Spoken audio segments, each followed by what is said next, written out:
Wired and wireless for 60 bucks. That seems like a pretty good deal, but is it worth it? I'm Real Gion and welcome to the channel.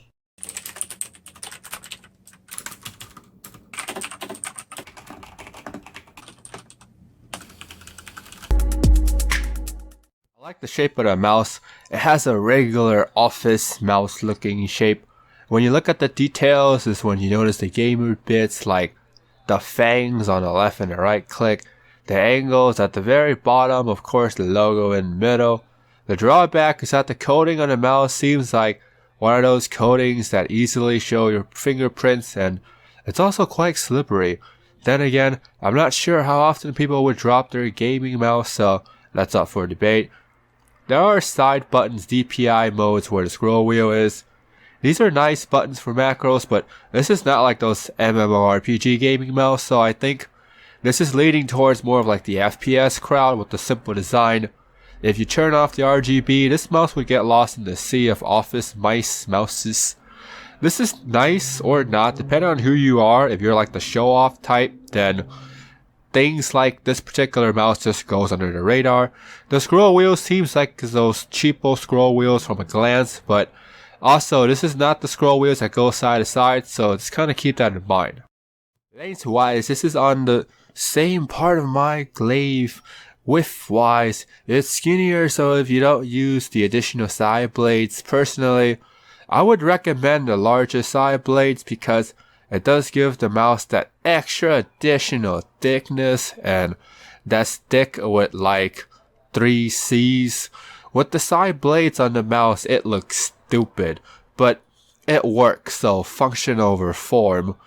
This is more of a claw grip mouse for my hand when I try to place a palm grip. My fingers are just too freaking long for this. So if you have smaller hands, I would think this is a good size mouse, but if you got larger hands, I would say find something else unless you're cool with the claw grip. The coating on the mouse makes it feel very slippery. I guess as time passes, the coating would wear out.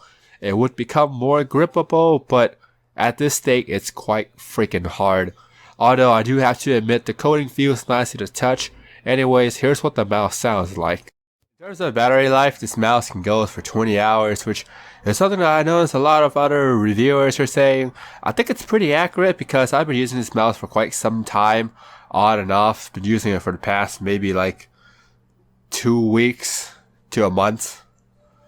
And I only had to charge the mouse pretty much once. The battery life should be good enough if you're planning on road tripping and playing games on a laptop, or if you just want to get rid of the wires for your gaming setup. This mouse should be good enough. The software is easy enough. You don't need to look up stuff to get the software to do things you want it to do. You can set macros for the mouse if you're planning on playing MMORPG, then you probably need more buttons than this. There are 5 profiles to choose from, which is a good enough amount. There are 3 lighting modes, which should be good enough for most gaming mouse.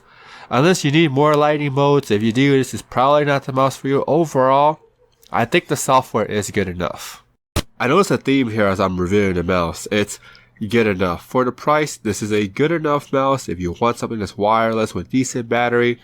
Latency is somewhat tolerable. $60 isn't cheap when it comes to a gaming mouse, but it's also not that expensive when you stack it against other wireless gaming mouse. There are some gaming mouse that can climb 200 bucks, so keep that in mind. This isn't really that bad. So now that you tried the best, now try the rest. Spacer's choice. Outer World has been so awesome. If you want to buy this mouse and support me at the same time with no extra cost to you, I'll put a link down below in the description box. Anyway, subscribe, hit the bell for more content. You guys stay awesome now.